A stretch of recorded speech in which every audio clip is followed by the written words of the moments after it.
What's up? Seth Gardner. Yeah, so one of the most popular literary trends, or trends amongst fans of literature, so that means like people who like to read books, will be to organize their books, their bookshelves by color. It's known as color coordination. So people will oftentimes, this is kind of a modern new trend that it didn't used to exist like 100 years ago, or if it did, people forgot about it, and they're doing it now, and they're like realizing that they like to do it. So it's like a new way of organizing books that I'm aware has become very popular. It's like considered to be one of the most popular trends amongst uh, literature fans. So when I've heard a mix of different views, different opinions about it. Some people for, some people against it. But yeah, when you kind of think about it, it makes sense. Like it makes sense to me. I could only speak for myself. Like myself, F. Gardner, I could only speak for like what makes sense to me. But like, so you think about it. Think of the alternatives. It's like, yeah, you have you could organize it by what genre, like or like this is the science fiction book section, or this is the nonfiction section, or this is romance books, horror books, like where you would find my books, um, or like whatever. This is the theology section, or like if you go to the library and at the library you have like yeah, I guess that's kind of mostly divided into fiction and nonfiction, but they'll still have like the subgenres, different genres, so it's easier for people to find. But and I understand that's like historically how it's kind of been done, but like I think there's merit to the idea of color coordinating your bookshelf just as well, because like when you think about it, it's like I'll use my own novels for example. So I write I.F. Gardner. I write the Horrors Call series of books, uh, like such as Call of the Crocodile, Call of the Arcade, Call of the Kappa, etc.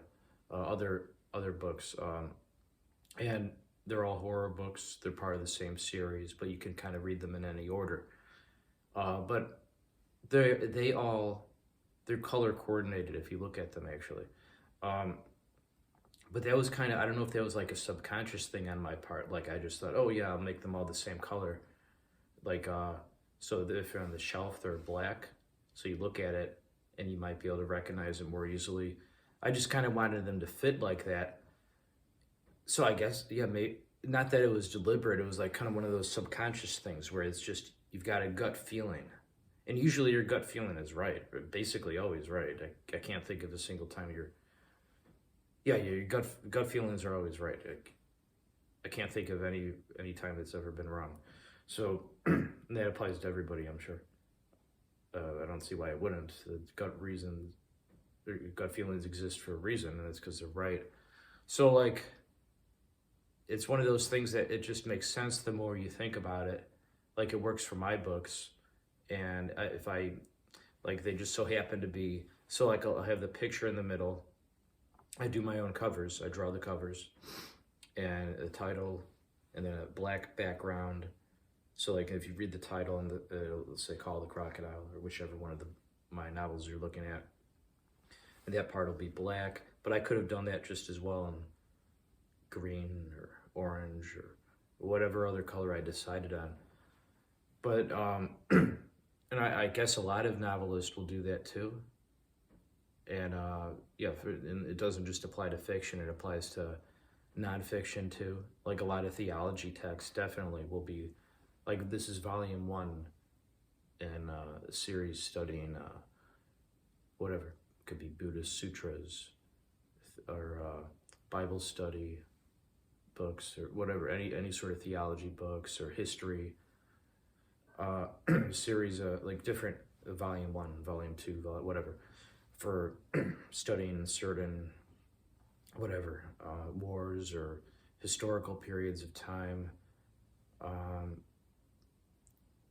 anyway, well, you probably find that strange me talking about history, since I say like reality is fake and I don't believe in like a lot of history or science, but that's true. But I'm using that as an example just because like there's a lot of books in those genres. So whether I believe in a lot of history and what people think is reality or science is not real science. Science just makes shit up. Again, it's okay if you believe that. You believe whatever you want. I'm just speaking for what F. Gardner thinks. So it's cool. I respect what you guys believe. I never want to seem like preachy or whatever. But like, yeah, I'm just using that as an example just so you know what I'm talking about. So it doesn't necessarily have to be limited to fiction.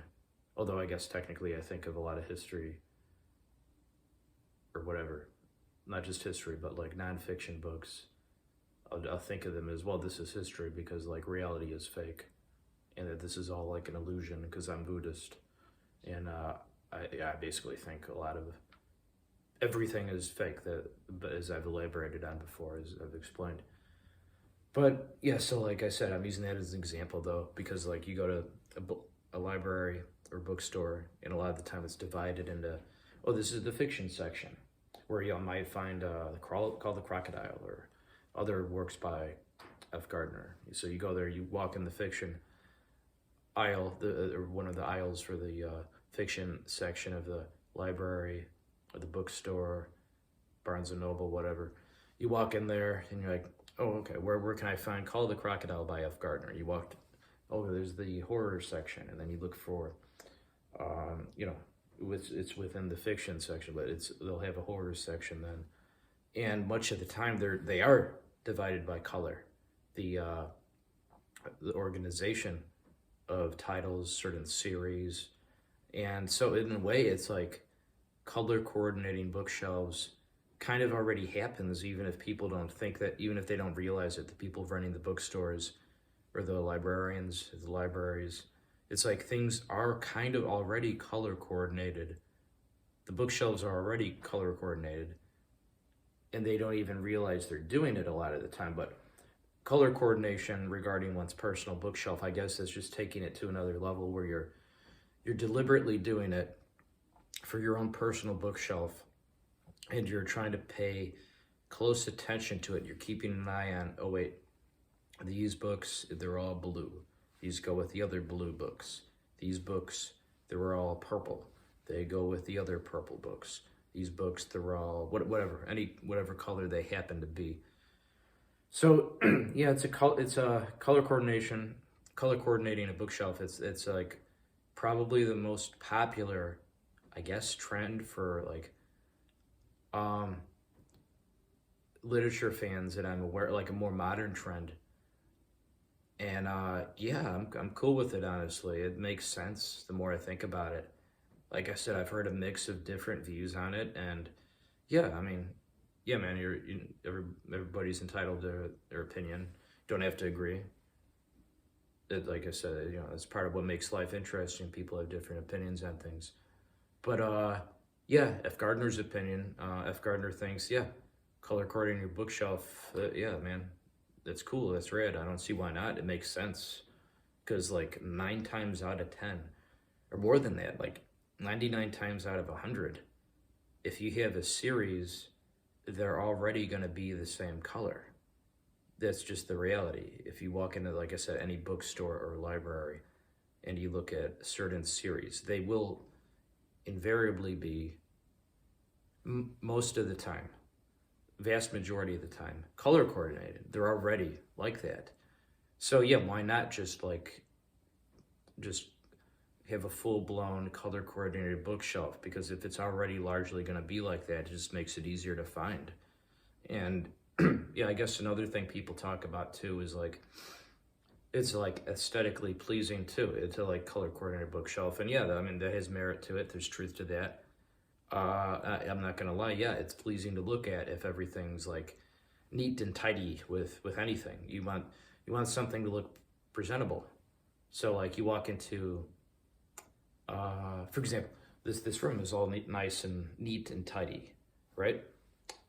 It's just you want things to be nice and presentable. You walk into a kitchen, you don't want it to be a mess. You want it to be You want it to look like, oh, I'm gonna walk into the kitchen and hypothetically speaking, like hypothetical scenario. F. Gardner, I walk into a kitchen. I'm like, what does F. Gardner have a taste for today? He wants to make himself some scrambled eggs or perhaps an omelet, and I'll put some caviar on it and some hot sauce. That's how I like my eggs much of the time. I like to put, it's underrated, putting caviar on scrambled eggs and omelets is really good. You guys try that. This is a bit unrelated, but still. And yeah, putting hot sauce on it, it complements it well and everything. But yeah, definitely put caviar on scrambled eggs. Is really good. So anyway, yeah, but what I'm saying is you walk in the kitchen, you're gonna make yourself some food, scrambled eggs, anything, whatever, spaghetti, sandwich, whatever. You want it to be presentable. You don't want it to look like a mess where, oh, there's unwashed dishes here. There's food from last night left out. Like you walk on to the kitchen island, and you have, oh, the pizza rolls are still out. Oh, F. Gardner, right? How could you do that? You left the pizza rolls out last night, and now you're making the kitchen a mess. You don't want to do stuff like that. It just looks sloppy. So it's the same thing with the bookshelf. If you don't have it properly color coordinated, I guess it could be argued it's like that. It's like, you know, a messy kitchen or messy bedroom, whatever. It's just you want things to be neat and tidy, because like, yeah, where you're keeping your books, that's their home, and it's like, yeah, might as well treat it with respect and I guess like the neatest way possible, I guess, is by color coordinating your bookshelf. I can't really think of any other better solutions, alternatives, because if it's just divided by fiction, nonfiction, or everything's just everything could just be all scrambled and it doesn't go together. So color, yeah, having a properly color coordinated bookshelf, despite it being a more modern trend, however you want to put it, is probably the best approach if you want to start reading books and get into literature. So yeah, color coordinated bookshelves, yeah, I vouch for that. It's officially got the F. Gardner seal of approval. Yeah, no doubt. Yeah, I vouch for it. I mean, it's cool. I like it. So, hope you guys like this video. Catch everybody later. Bye.